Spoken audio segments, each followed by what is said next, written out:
మేమైతే food challenge చేస్తున్నాం friends. ఈమె మా మమ్మీ, ఈమె మా సిస్టర్. చూడండి పునుగులు ఛాలెంజ్. స్టార్ట్ చేసిరా.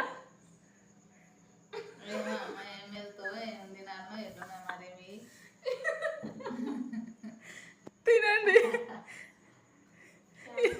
ఎవరు ఫాస్ట్ తింటారు చూద్దాం.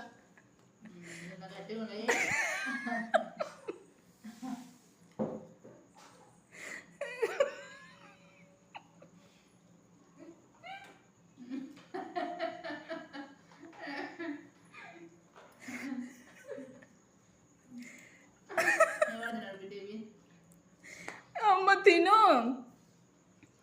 ఛాలెంజ్ అంటే అట్లే ఉంటుంది, ఒకసారి కూర్చున్నాక అంతే తినాలి.